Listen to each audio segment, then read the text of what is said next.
¿Qué tal? ¿Cómo están? Buenos días a todos y todas los que se están conectando a través de la Mula para este encuentro que tenemos este mediodía. Somos parte del proyecto Narra la Independencia desde tu pueblo, tu distrito o tu ciudad, y uno de los componentes de este proyecto es el de generar estos debates. La independencia en debate, efectivamente se llama este componente, y a la fecha ya hemos tenido 2 debates de este tipo. El primero, que tiene que ver con la verdad por la ficción, y el segundo sobre independencia y Amazonía. Este componente de independencia en debate lo que tiene por objetivo reflexionar a partir de este periodo de vida republicana algunos temas que no están todavía en la discusión, que no son parte del sentido común, que falta todavía reflexionar e incluir. Por eso que el día de hoy nuestro tema principal tiene que ver con mujeres e independencia. Para eso contamos con la presencia en este programa de Karen Bernedo, de Christine Hunenfeld y de Cecilia Méndez. 4 mujeres, pero justamente esa es la idea, que no solamente haya este proceso de apropiación, ¿no? Como las mujeres de nuestras generaciones anteriores lo hicieron, de apropiación del espacio público, sino también de ir teniendo un espacio, una visibilización y un reconocimiento de la larga trayectoria de las mujeres para poder convivir en igualdad de condiciones y oportunidades que todos en esta sociedad como corresponde en una república.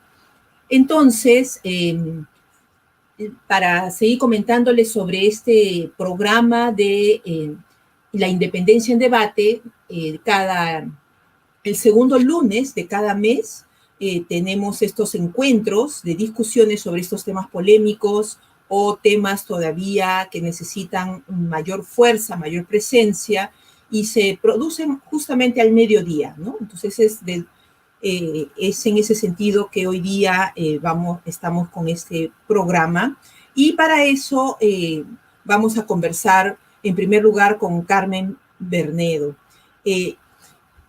Yo quería preguntarle a Karen, primero darle la bienvenida. ¿Cómo estás, Karen? ¿Qué tal, Carlota? Muchísimas gracias por esta invitación para reflexionar sobre ese tema tan interesante que es la independencia para las mujeres, la de ayer y la de hoy. Exactamente, son procesos de independencia largos en el caso de las mujeres, efectivamente, y además también contamos con la presencia de Christine Hunenfeld. Bienvenida, Christine. Muchas gracias, cariños a ambas. Gracias por la invitación. Saludos, Christine. Un gusto tener a Karen y a Christine este mediodía de este lunes, que todavía sigue siendo un poco frío en nuestra ciudad. Yo quería preguntar, en primer lugar, hacer una pregunta general para ambas. ¿Cómo se manifestó la participación de las mujeres de distintos sectores sociales y raciales durante el proceso de independencia y en las transformaciones que ésta ha ido trayendo consigo a lo largo de nuestra historia, ¿no? ¿Qué es lo que sobre ese punto quisieran, por favor, intervenir? Ambas. ¿Quién desea empezar? Bueno, yo puedo arrancar. Me doy el privilegio por ser la más vieja en la rueda. Sí, en la pregunta formulada escrita, la palabra racial estaba entre comillas, y eso es algo que creo que vale la pena resaltar, porque yo creo que está justificado lo que está entre comillas, ¿no? Y yo lo que pienso cuando pienso en las manifestaciones de la participación, pienso sobre todo en la posibilidad de la movilidad social, ¿no? Con limitaciones tanto institucionales, ¿no?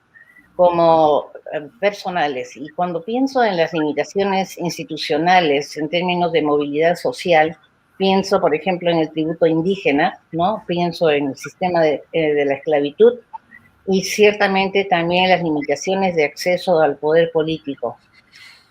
Un caso que se me ocurre muy claramente es el caso del protomedicato, por ejemplo, ¿no? O sea, hay personas, hombres y mujeres, que están presentes en las instituciones políticas, también en los cabildos, ¿no? Hay caciques y cacicas, hay cofrades y cofradas, por decirlo de alguna manera, como parte de un vasto conjunto, creo yo, de negociaciones diarias y posibles. Ahora, también creo que es importante reconocer que en el marco de la independencia estamos viviendo divisiones territoriales, ¿no? Las fronteras se convierten en los nuevos marcadores de los intereses de las élites con sede en las cabezas de las audiencias. Entonces, lo que yo he visto muy claramente es que hay un fraccionamiento de las identidades étnicas, ¿no? Que no solamente interrumpen el flujo de las relaciones sociales, sino también, sobre todo, las relaciones económicas, ¿no? Y yo creo que lo que es muy importante, sobre todo en el marco de las luchas por la independencia, es los cambios que se viven en la vida cotidiana. Durante las luchas, ¿no? Sabemos con mucha evidencia que hay una descapitalización de las economías domésticas, ¿no? Los campesinos están sometidos a reclutamiento, tienen que proveer de provisiones para el ejército, hay desmantelamiento de las minas, hay falta de circulante y hay, por tanto, una redefinición de las relaciones de intercambio, y eso tiene un peso, ¿no?, sobre las relaciones de reproducción social, donde las mujeres, falta de dinero, ¿no?, siempre tienen un rol predominante, porque las relaciones mercantiles basadas en el dinero comienzan a basarse en la capacidad de las mujeres de negociar con otras mujeres dentro de las comunidades indígenas, dentro de las comunidades familiares en general, ¿no? Yo creo que hay, por otro lado, un claro liderazgo político y militar de las mujeres que ya viene desde fines del siglo XVIII, ¿no? Estoy pensando también en las Rabonas durante las luchas. Se acaba, con el fin de la guerra, se acaba la movilidad física, se reintroduce el tributo, se limita el acceso a la libertad de los esclavos por la vía militar y participatoria. Muchas mujeres se quedan sin esposos, o sea, se vuelven cabezas de familia, simplemente por desplazamiento, por muerte muchas veces, ¿no? Y eso sucede de ambos lados, ¿no? Tanto patriotas como realistas. Entonces yo creo que todas estas transformaciones hay que verlas en un marco mayor, pero también mucho más específico, ¿no? Dentro de los patrones de movilidad social y dentro de los cambios que se generan en la esfera de la reproducción social. Entonces lo dejo ahí por ahora y le dejo la palabra a la compañera Carmen. Muchas gracias, Cristín. Yo en realidad voy a responder de forma muy intuitiva porque yo no soy historiadora, a diferencia de todas ustedes hoy día.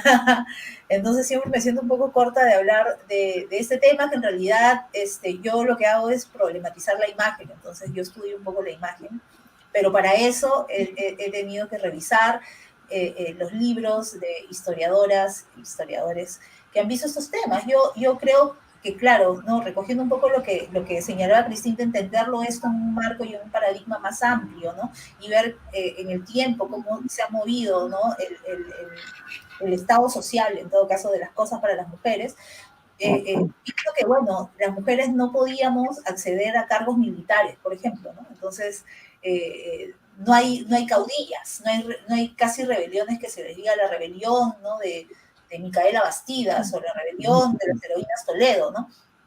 Porque tampoco podían acceder a esos rangos, ¿no? De alguna forma han estado muchas de ellas en el sostenimiento, ¿no?, de las guerras, de las luchas, yéndonos más allá de las huelgas inclusive, ¿no?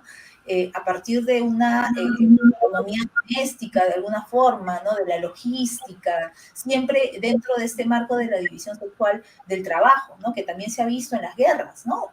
mencionando a las Rabonas, por ejemplo, ¿no? Entonces, pienso que han estado ahí. Entonces, reconocer liderazgos, reconocer heroínas, teniendo esto en contra, teniendo esta imposibilidad de en la legalidad, en la normalidad, ellas poder dirigir, poder participar en campos de batalla, en frentes, ¿no? Que aún así se reconozcan o existan liderazgos, yo creo que es bastante valioso, ¿no? Y se reconocen algunos, ¿no? Algunos como por ejemplo, la cacica, ¿no? La cacica de Acos, Tomasa Tito Condemaita, una de las últimas autoridades indígenas que recoge la corona española. A otras se les reconoce por sus vínculos con el caudillo, ¿no? Como es el caso de Micaela Bastidas, Bartolina Sisa, ¿no? Rosa Campuzano, Manuela Sáenz, ¿no? Que también son reconocidas. Luego el camino ha ido de alguna manera reconociendo sus propias hazañas, sus propios protagonismos, pero en un principio ha sido por el vínculo sentimental con los caudillos, ¿no? Entonces, yo creo que hay mucho de eso, ¿no? El otro día conversaba con una amiga justamente en una conversación para las mujeres de la independencia, y ella decía, ¿cuándo vamos a dejar de ver la anécdota, la hazaña, ¿no? Y empezar a entender a las mujeres, ¿no? A la base, que fueron un soporte, ¿no? Social importante, ¿no? Para las guerras, ¿no? Para el sostenimiento de estas luchas, dentro de las posibilidades que estos paradigmas y estos horizontes políticos y culturales y de sentido se los permitían a ellas, ¿no? Excelente, Karen. Yo me disculpo por ingresar recién ahora. Buenas tardes ya en el Perú con todos y todas, especialmente. Y bienvenidas, Christine y Karen, muchísimas gracias. Seguimos entonces con la conversa. Tenemos una segunda pregunta general para ambas. Y Cecilia, ¿puedo intervenir un ratito? O sea, yo creo que lo que Karen dice es muy importante, claro. Pero lo que yo quiero resaltar es esta cosa de la reproducción social, ¿no? Donde el rol de las mujeres es mucho más vasto que como heroínas, ¿no? De las batallas y como cacitas, ¿no? Exacto, Cristín. Por eso es que queríamos empezar con esta pregunta que no incidía directamente en las heroínas, que es el tema más tratado y quizá es donde quizá en las mujeres se ha tratado menos, pero ahora cuando se entra por las heroínas. Y justamente queremos como historiadoras entrar por este terreno que conoces también, que es el de la vida material, ¿no es cierto? Como bien has explicado, y cómo incide en las relaciones más personales, íntimas o familiares o del día a día. Entonces, ahora sí pasamos un poquito más al asunto del reconocimiento, al asunto que es más reconocido. Y vamos a volver, Cristina, porque sabemos que tú has profundizado muchísimo en los archivos y queremos que nos cuentes, ¿no? Eso va a venir en un momento. Pero la segunda pregunta general tiene que ver con cómo la apreciación sobre la participación de las mujeres cambia con el tiempo, porque a veces creemos que nosotros nos hemos olvidado completamente, pero en su momento se las reconocieron. O sea, por ejemplo, San Martín, y ahora se habla mucho de eso, reconoció explícitamente, ¿no? Con ciertos, con nombres y apellidos y una lista de nombres que reconoció a muchas mujeres que dieron aportes de diferentes tipos o formas por la independencia. Y sin embargo, luego estas mujeres se invisibilizaron. Entonces es una pregunta un poco más especulativa. ¿Qué creen que pasó y por qué estas mujeres que fueron reconocidas inicialmente en los propios tiempos de la independencia, por el mismo San Martín, por su aporte, por qué luego fueron invisibilizadas? ¿Tienen alguna idea? Te cedo el paso, Karen. Gracias, Cristín. Bueno, yo tengo algunas intuiciones, ¿no? De lo que puede haber sucedido leyendo el mismo decreto, que además que San Martín lo publica en 1822, no sé, es inmediatamente después de la proclamación, ¿no? de la independencia, es que condecora a casi 200, ¿no? Son un montón, entre mujeres del clero, ¿no? Mujeres civiles, bueno, ¿no? Pero esta condecoración, bueno, obedece, bueno, de alguna manera, a su visión política, al proyecto político que él quería para el Perú, ¿no? Establecer una clase monárquica que lo rodeara, ¿no? Que fuera su apoyo, que fuera su base, ¿no? Por un lado, pero por otro lado, las hazañas, las causas por las cuales les da ese reconocimiento son interpretadas y son leídas desde un horizonte muy patriarcal y heteronormativo, que es el rol de la madre, de la esposa, ¿no? Y de la hija, ¿no? Que lo dice el decreto, ¿no? El patriotismo de las más sensibles, el de delicado y bello sexo, cómo no van a ser las madres, las esposas, las más fervientes patriotas. Entonces es interpretado desde ahí, creo. ¿No? Eso por un lado. Por otro lado, el archivo en sí es un espacio de organización de poder, ¿no? Entonces, ¿qué pasa? Que todo esa documentación para que les den ese reconocimiento, esa documentación existe. Yo le he visto en un libro que nadie le para mucha pelota de una señora que se llama Judith Prieto de Segarra, y ella, bueno, que tiene... Pero era la autora de nuestros libros de colegio en mi época, ¿no? Judith Prieto de Segarra. Ella tiene un libro de 2 tomos y en uno de los libros... ¿Tú has estudiado con Judith Prieto de Segarra? ¿Te acuerdas de ese nombre? Ella tiene un libro en el cual hay Judith como Prieto de Segarra, muy desordenados, puestos de forma desordenada quizá, pero que en detalle está, de alguna manera, hasta inclusive cuánto dinero dieron las mujeres que dieron sus fortunas, ¿no? Pero ¿qué pasó con esos archivos que están totalmente invisibilizados, totalmente invisibilizada cuando hablamos de un hecho concreto, ¿no? ¿Qué cosa hicieron? ¿Qué cosa hicieron para que se les dé? No, todo eso queda totalmente cubierto, ¿no? Con este halo, esta holística de la madre, ¿no? Del cubrirlo desde un espectro muy mariano, ¿no? Muy mariano, la moral, ¿no? Y eso va a tener cola, ¿no? Luego vamos a ver que las primeras representaciones de las mujeres van a tener que ver con eso, precisamente, ¿no? Eso es mi intuición. Y luego van a tener que ver con proyectos políticos distintos. Por ejemplo, Leguía, solamente para comentar, Leguía habla mal de ese reconocimiento y de alguna forma dice que se lo dieron a algunas que sí se lo merecían, pero a muchas otras que no.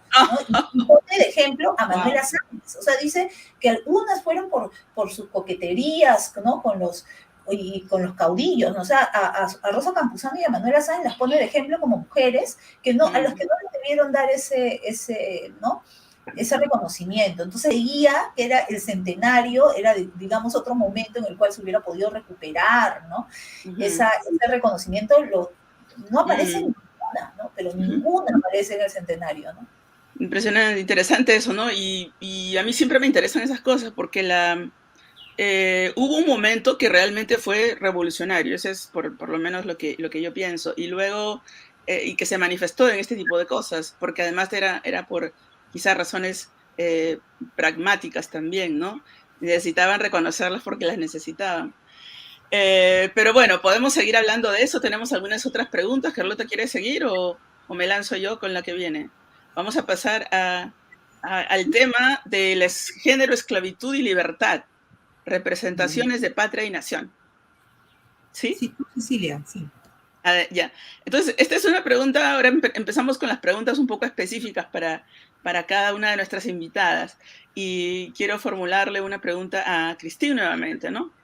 Christine, tú has investigado las estrategias de mujeres esclavizadas para obtener su manumisión y su libertad. En realidad, tú has trabajado mucho el tema de la esclavitud, el tema de la familia esclava también, ¿no? Y las estrategias, las luchas en los tribunales, etcétera, ¿no? Entonces, nuestro interés es si es que en los tiempos de la independencia, y si te has tocado con instancias donde estas demandas por la libertad,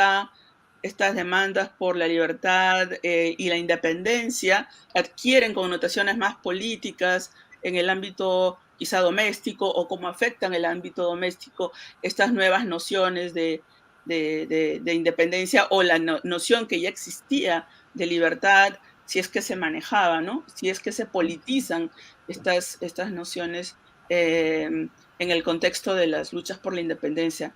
¿Tú tienes alguna idea sobre, digamos, en tus investigaciones.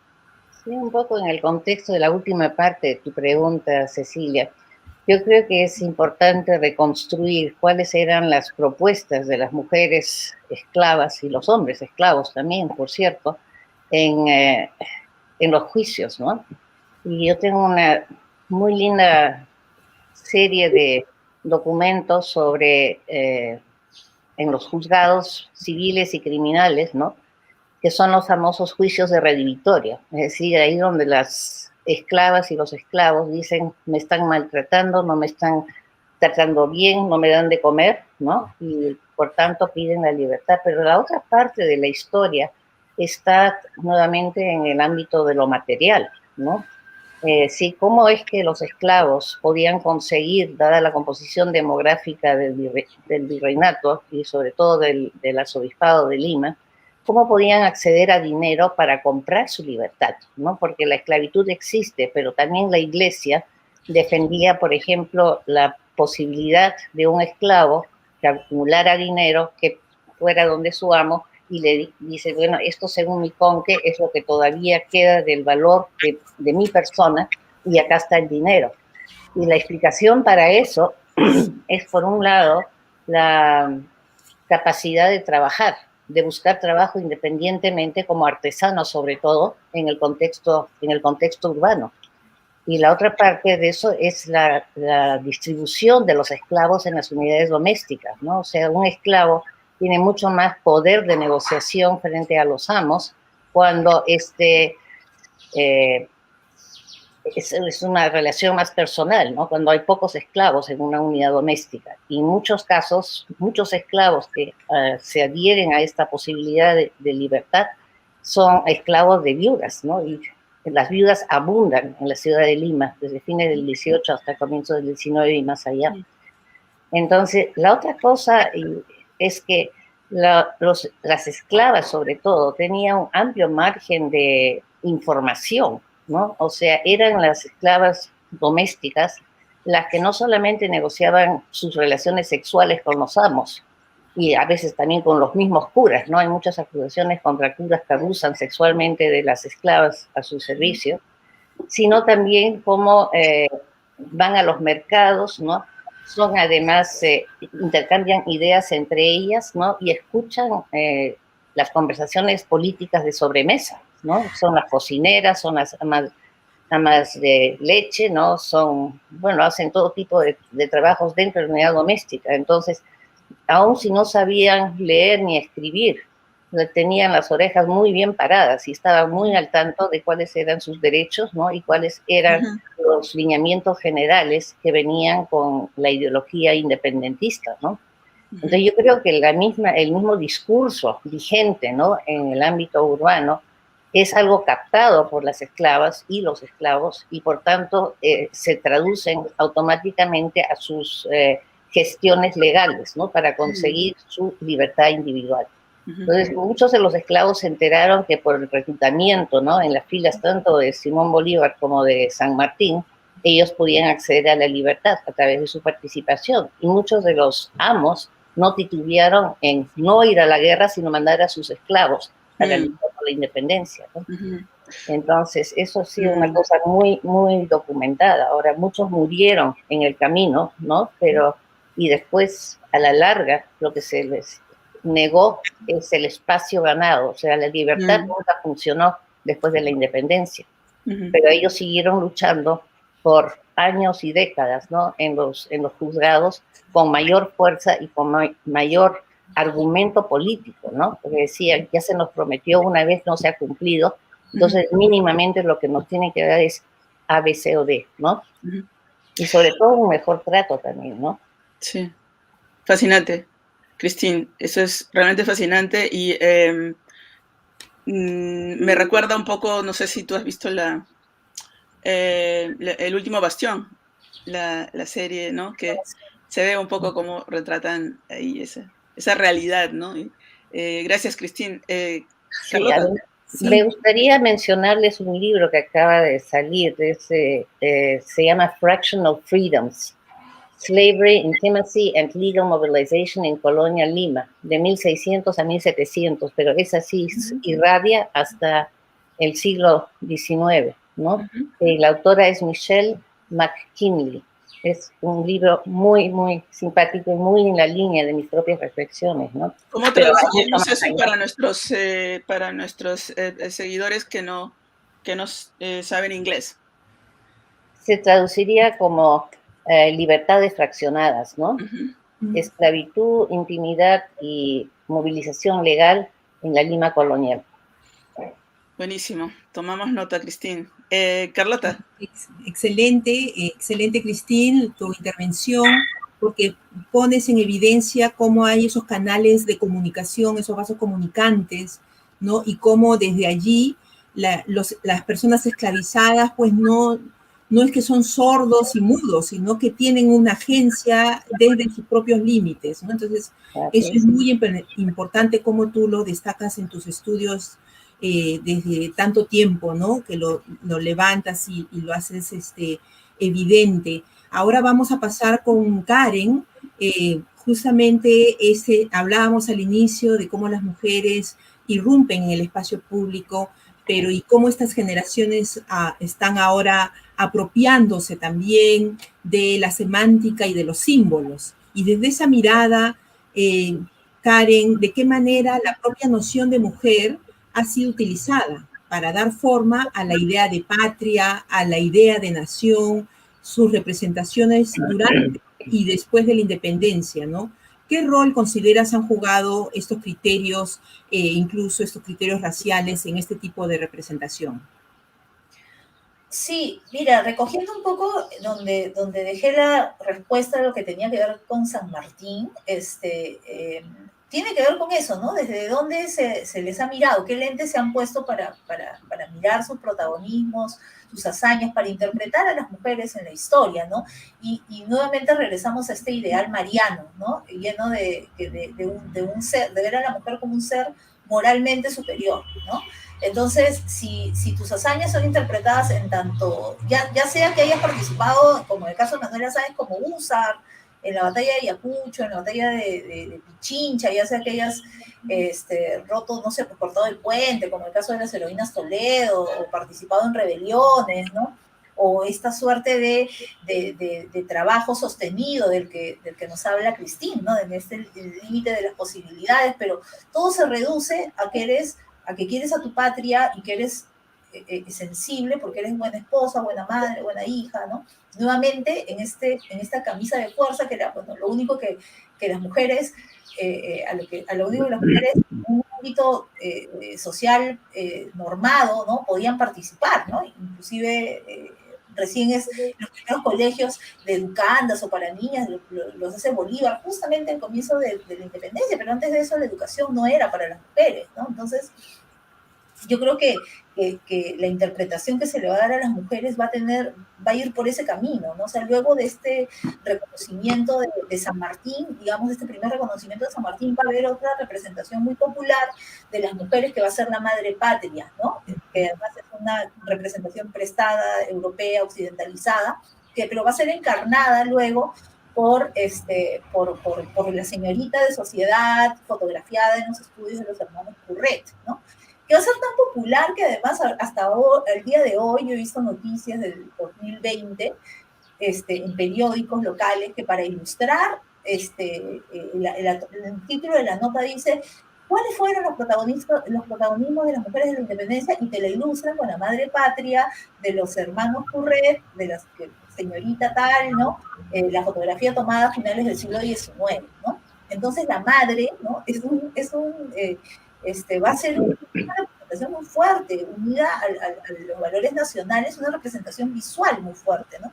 Uh-huh. Aparte de eso, las primeras representaciones de mujeres en el espacio público, monumental, no están vinculadas a los protagonismos como es en el caso de los varones, de los caudillos, sino nuevamente con valores, ¿no? Entonces está la Plaza 2 de Mayo, ¿no? Con el Monumento de la Victoria, ¿no?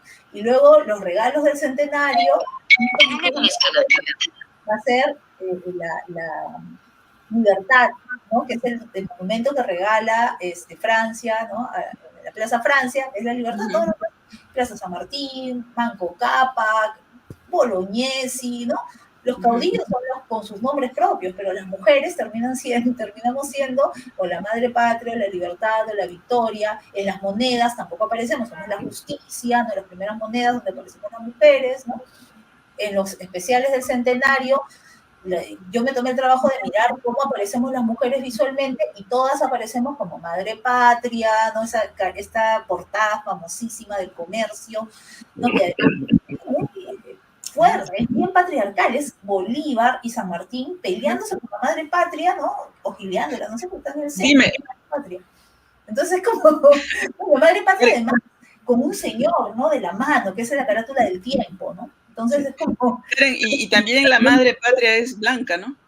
Y la madre patria es el modelo francés, el modelo europeo, y por eso la madre patria más popular termina siendo la de la señorita, no me acuerdo su nombre, ¿no? Que aparece en el diario Mundial, que es una señorita de sociedad fotografiada por los estudios de los hermanos Curret, ¿no? Entonces, inclusive cuando no es una ilustración, sino es una fotografía, ¿no? Es una persona, es una mujer, es ese ideal blanco, ¿no? Entonces, sí hay un juego ahí simbólico en el que a la mujer solamente se le relaciona, ¿no? Con estos valores morales, ¿no? Y que no hay ninguna complejidad, ¿no? Ningún universo social que le rodee, mucho menos van a haber mujeres indígenas ahí, ¿no? Justamente, Karen, voy a intervenir un poquito. Tenemos otras preguntas y ya nos falta poco para terminar. Tenemos unos 13 minutos, pero creo que es bien importante, ya que tocamos este tema, que nosotros escogimos para ilustrar este programa un trabajo que hiciste tú, ¿no? Justamente con esa imagen de la patria. Y tú quisiste subvertir de alguna manera. Quizá puedes comentar un minuto sobre esa imagen. Sí, es un proyecto que hemos hecho con Pilar Pedraza, ella es coautora de toda esta serie que se llama Las Patriotas, y de alguna forma tenía que ver con por qué solamente se le ha reconocido a los hombres, ¿no? Por sus hazañas, ¿no? Los hombres con nombre propio, ¿no? Con nombre y apellido, ¿no? En el caso de las mujeres terminamos siendo esta suerte, ¿no? No sé, alegorías. Alegorías. Somos alegorías. ¿No? Somos alegorías, ¿no? Entonces, de alguna forma, cuando hicimos la serie, Las Patriotas, tenía que ver con las protagonistas, con generar un nexo y preguntarnos cuál es la independencia de las mujeres para hoy. De hecho, el primer retrato que hicimos fue una activista por el derecho a decidir. Nosotros hicimos mucho de la comparación y la metáfora entre si ayer luchábamos por la libertad de un territorio, las libertades políticas, ahora es por la libertad de nuestro cuerpo, por la autonomía de nuestro cuerpo, ¿no? Y la primera fotografía inspirada, además, en el retrato de Juana Zurduy, la primera mujer que tiene un rango militar, ¿no? En América Latina, ¿no? Que es una patriota del Alto Perú. Hicimos el retrato de Mari Carmen, pero después hemos hecho una serie de retratos que tienen que ver con estas libertades y con preguntarnos cuáles son las independencias por las cuales las mujeres estamos luchando hoy.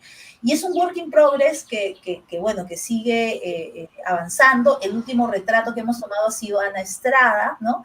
Que ha hecho una lucha también por una autonomía de decidir tener una muerte digna, ¿no? Y ella lo ha logrado. Hemos hecho varios retratos. De hecho, quería comentar uno que es el de la mujer afro, ¿no? Porque a propósito de lo que decía Christine, ¿no? Cómo es que muchos esclavos participaron y formaron parte también de este proceso de independencia, de estas gestas, y cómo no están en el imaginario de nosotros como nación, ¿no? De hecho, cuando hicimos esta exposición, fue esa imagen la que tomaron la primera vez, porque es la segunda vez que mostramos esta serie, y hubieron comentarios en las redes que decían, pero a una mujer afro no le corresponde, por ejemplo, llevar una bandera peruana porque no es representativa, ¿no? del proceso de independencia. Entonces, tiene que ver con eso, con qué imágenes con qué se nos ha quedado grabado en la mente de alguna forma, ¿no? Y finalmente la madre patria tiene que ver con esta madre que busca a las hijas desaparecidas, ¿no? Y el escudo tiene la foto de Sonsiret, ¿no? Este caso tan conocido, y esta madre con justicia, ¿no? Tanto tiempo que buscó encontrar el cuerpo de su hija también, ¿no? Me permiten regresar un poco a esta idea que me parece muy buena, Karen, de la adjudicación de valor a la mujer, ¿no? Adelante, por supuesto, Cristina. O sea, adjudicar valores a las mujeres es, creo que también neutralizarlas ideológicamente, ¿no? Entonces ya no hay una decisión de si soy patriota o soy realista. Y eso en un momento, regresando al mismo momento de la independencia, donde lo que significa independencia, lo que significa patria, lo que significa nacionalismo, lo que sea, está en flujo permanente. Y no solamente por parte de la gente de abajo, sino también arriba, ¿no? Estoy pensando en un Ribagüero que finalmente participa, ¿no?, en las guerrillas de la Sierra Central. Y también estoy pensando en un Manuel Azabache, que es miliciano en la compañía de Pardos. Tenía bastante menos opciones, al menos hasta que estuviera claro quién sería el vencedor en la contienda, ¿no? Y muchas de las élites, ¿no?, tanto militares como políticas, se pasan de un bando a otro, ¿no? Entonces, eso genera una incertidumbre donde la neutralización de las mujeres es particularmente importante, por lo que decía Cecilia, porque son importantes para el movimiento de la independencia, ¿no? Excelente. Yo quería notar también que es la idea de patria, yendo con esta conversa, contiene una paradoja, y eso es lo que le llamaba mucho al gran investigador del nacionalismo Benedict Anderson, porque la patria, la raíz latina es pater, ¿no es cierto? Es padre, pero el género que le damos a patria es femenino.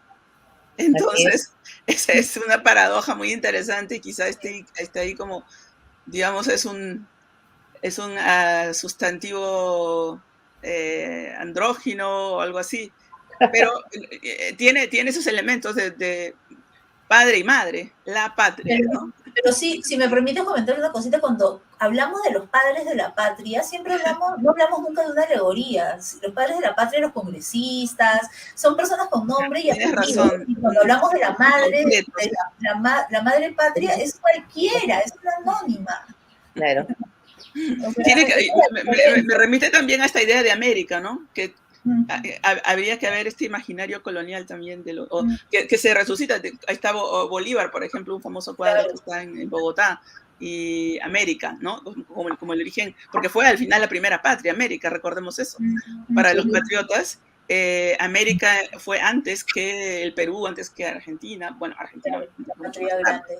En fin, vamos a ir está fascinante, pero tenemos un último punto que ahí también pueden meterle sus más ideas sobre este tema de patria, pero tenemos una última sección de nuestra sesión de hoy que tiene que ver con fuentes y nuevas perspectivas y nuevos enfoques de investigación, porque recordemos que parte de lo que queremos hacer con nuestro proyecto Narra la Independencia es incentivar a que nuevos y nuevas investigadoras toquen nuevos temas y abran nuevos horizontes para la historiografía, para el mejor conocimiento de nuestra historia.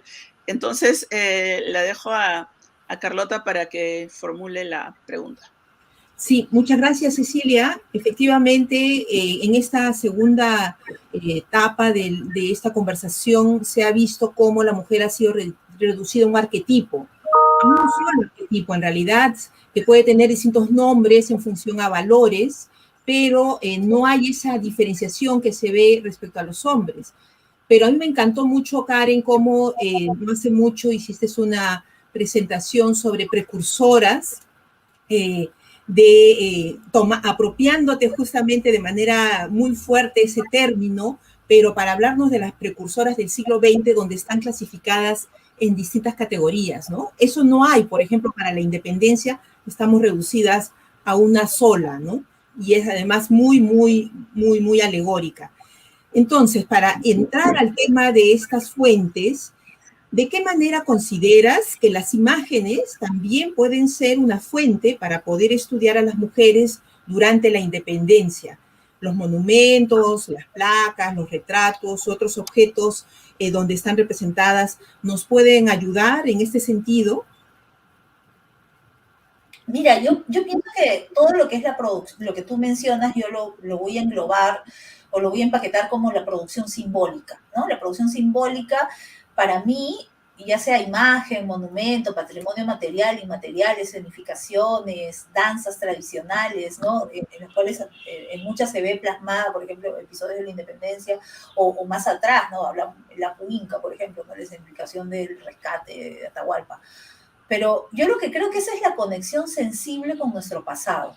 Finalmente a veces nos olvidamos de lo que nos contaron en el colegio, pero lo que se nos queda es esa experiencia, esa imagen, ¿no? Cuando nos dicen José Olaya, inmediatamente en sus cabezas se instaló la imagen, ¿no? Que vimos en nuestros libros de colegio, de escuela nueva, ¿no? Y cuando hablamos de las mujeres y decimos heroínas Toledo, ¿no?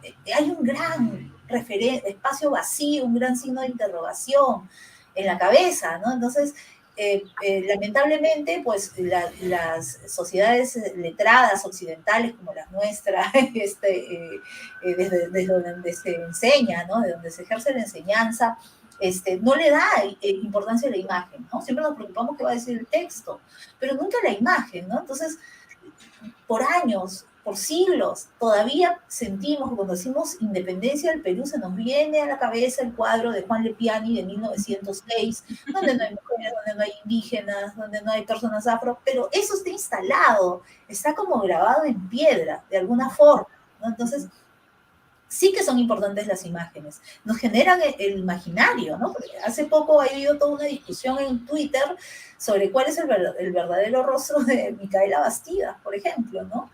Y Micaela Bastidas es de las más conocidas. Nadie se pregunta cuál es el verdadero rostro de Miguel Grau, ni de Francisco Bolognesi, ¿no? Ellos tenían retratos, ellos tenían imágenes, ¿no? Luego se han vuelto íconos, ¿no? Existe representación sobre ellos, existen escenificaciones, desfiles cívico-patrióticos que conectan finalmente a la ciudadanía a partir de esa experiencia, ¿no? Entonces, yo creo que no solamente las imágenes, sino la producción simbólica en general es importantísima, ¿no? Es lo que genera una memoria viva, una práctica viva, ¿no? O sea, el monumento que exista, pero el monumento que exista para ir a hacer algo al monumento, ¿no? Espacios que necesitan ser habitados, ¿no? Son espacios que necesitan ser circulados. Pero me alegra que en este momento en el que estamos, en este bicentenario, existe ese cuestionamiento, ¿no? Yo hace 10 años no veía que fueran personas a hacer un ritual pachamamista, indígena, en el monumento de Colón. No lo veía.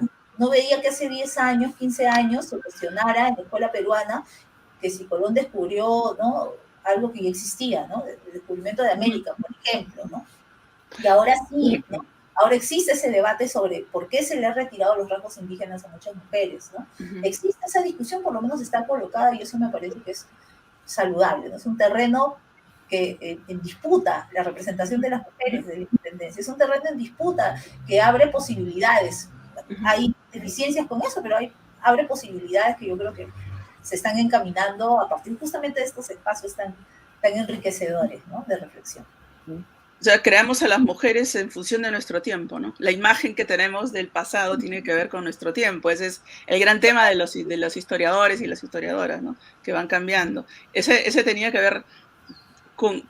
Tenemos también una pregunta al final, ya estamos en los últimos minutos, pero... volviendo a esta pregunta que formulábamos un poquito hace unos minutos, sobre cómo alentar nuevas investigaciones, ahora le quiero preguntar a Christine, ¿a qué fuentes podemos recurrir para escribir la historia de las mujeres en la independencia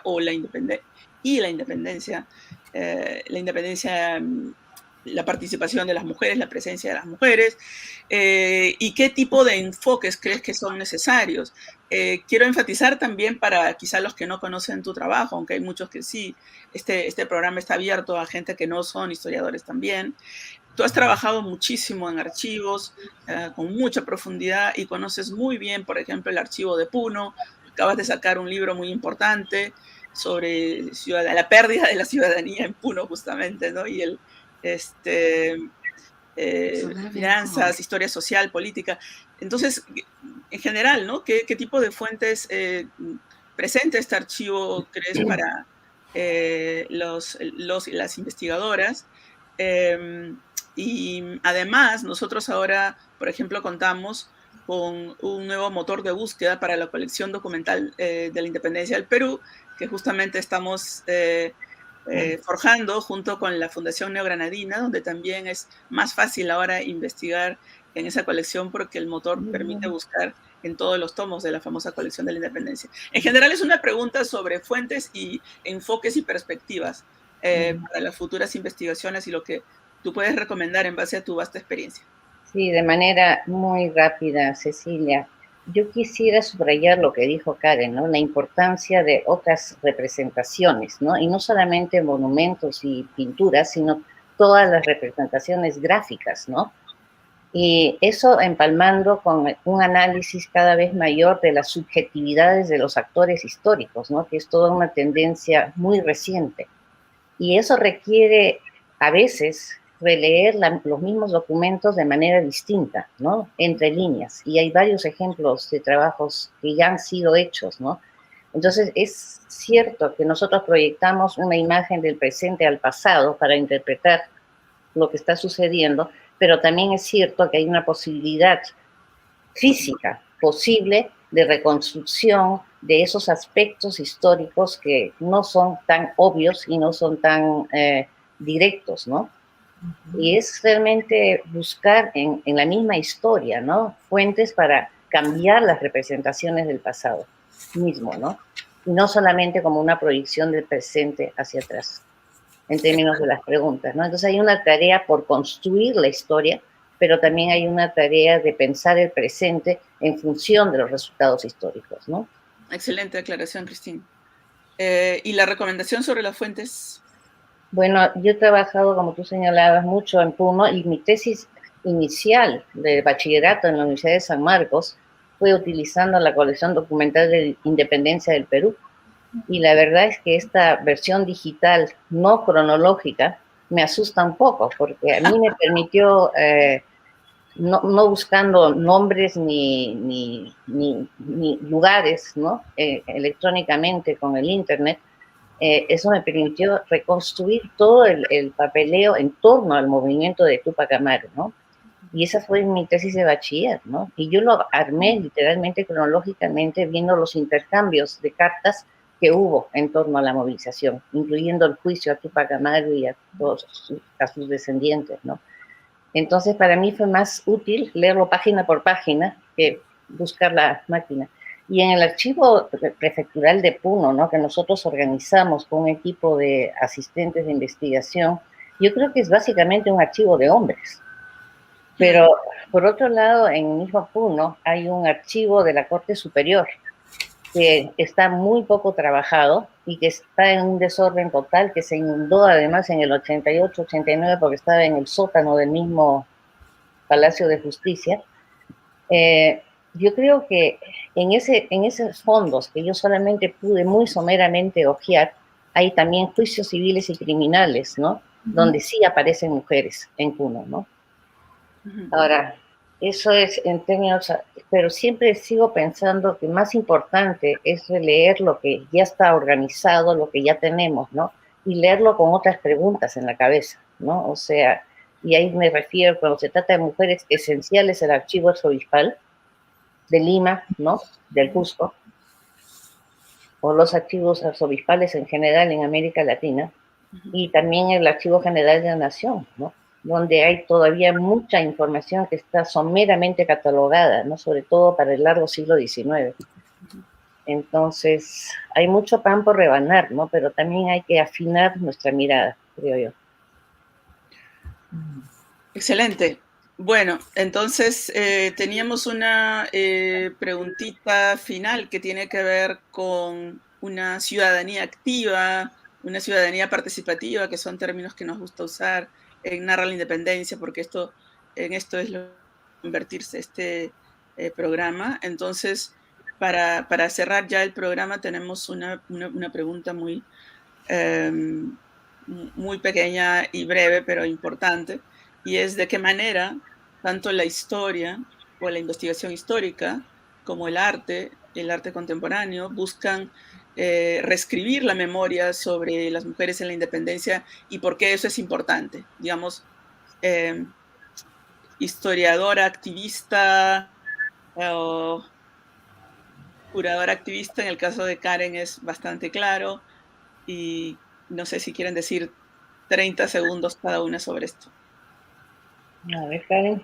Bueno, a mí me parece que ya, que justamente la clave está ahí, ¿no? En cómo lo local se pierde en el gran relato nacional, cuando se quiere contar el gran relato nacional que uniformiza, ¿no? Y borra absolutamente, cubre todas las particularidades que donde está la riqueza, y por eso este proyecto es tan interesante, ¿no? Es el de narra de la independencia, ¿no? Cuántas formas de contarla hay. Entonces, yo lo que veo es que la textura de lo que sucede al interior del país es muy distinto a la forma en la que se está contando la historia desde Lima y desde el centralismo, desde lo que se ha contado siempre. Yo hago un documental de monumentos en el cual constato que la ciudad es el paralelo a los libros de historia. Las mujeres estamos en las márgenes, en las periferias, ninguna avenida central, ninguna plaza central. Pero uno va a Acos y la plaza central es Tomás Atito con Demaita. Uno va a Sangarará y la plaza central es Tomás Atito con Demaita y Tupac Amaru. Y uno va a Sangarará y ves la escenificación y es Tomás Atito con Demaita en un caballo, con textos parlamentos en quechua extensos, liderando ejércitos indígenas, y así ellos cuentan su historia. Y no sé si el arte contemporáneo, pero eso es parte del imaginario de la producción simbólica, de la puesta en escena. Esa riqueza existe en los pueblos, se está escenificando María Parado, se está escenificando Heroínas Toledo, se está escenificando la hazaña del puente Pinto de Tomás Atito con Demaita. Entonces, nosotros estamos a años luz de eso, ¿no? Pensando que la historia del Perú es ese cuadro de Juan Lepiano todavía, ¿no? Entonces, ya felizmente hay desde la sociedad civil, pues hay feministas, activistas, académicas que están ejerciendo esa ciudadanía en la que tú dices y están haciéndole nuevas preguntas, también lo que decía Cristín, a los archivos, a las imágenes. Se está interrogando el archivo, se está interrogando la historia desde otro lado, ¿no? Y eso me da esperanza, me alegra. Excelente. Cristín.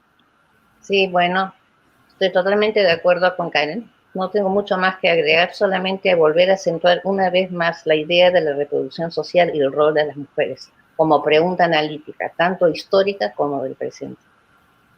Cuando logremos eso, habremos rescatado a la mujer en la historia del país y del mundo, tal vez. Eso es muy, muy, muy central, Cristín.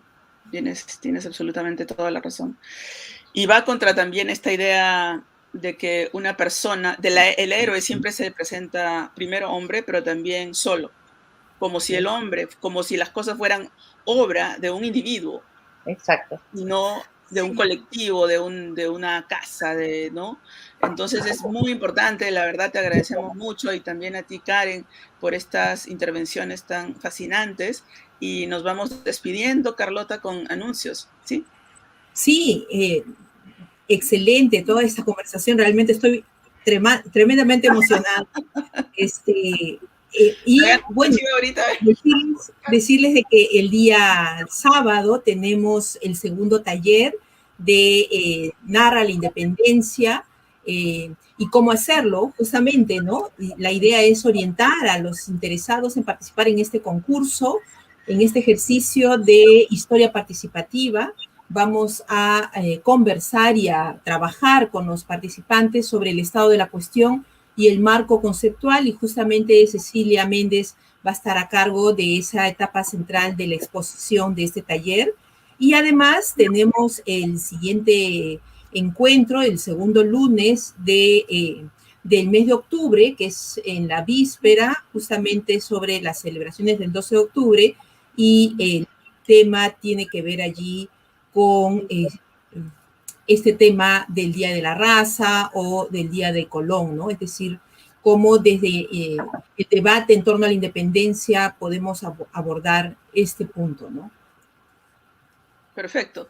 Y yo termino también haciéndoles recordar que nuestros programas están grabados. Ya este es el tercer programa, La Independencia en Debate, pero es La Verdad sobre la Ficción, donde tuvimos, La verdad por la ficción, donde tuvimos como invitados a gente de Yuyachkani y a Eduardo Adriansen del Último Bastión, y también un segundo programa que fue sobre la independencia y las comunidades amazónicas, y este tercer programa sobre la mujer y la independencia. Todo está grabado en nuestra página Facebook, y quiero terminar motivando a las mujeres a que por favor se animen a presentarse a este concurso de ensayos, Narra la independencia desde tu pueblo. Queremos escuchar, leer sus perspectivas desde las regiones, justamente por lo que decía Karen, porque no podemos tener una idea completa de nuestra independencia, estos procesos tan importantes,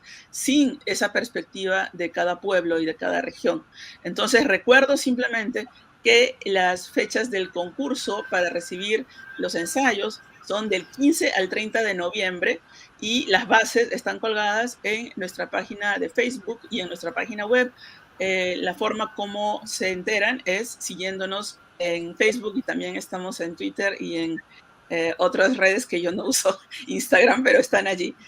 Muy bien, entonces con eso, Karen, y no sé si quieren decir solo una palabra para despedirse y ya nos vamos. Sí, agradecerte, Cecilia, agradecerte, Carlota, y agradecerte, Cristín. Ha sido una conversación muy hermosa, muy bonita, y nada, bueno, seguiré todo lo de Narra la independencia desde tu pueblo. Por favor, pasa la voz. Claro que sí.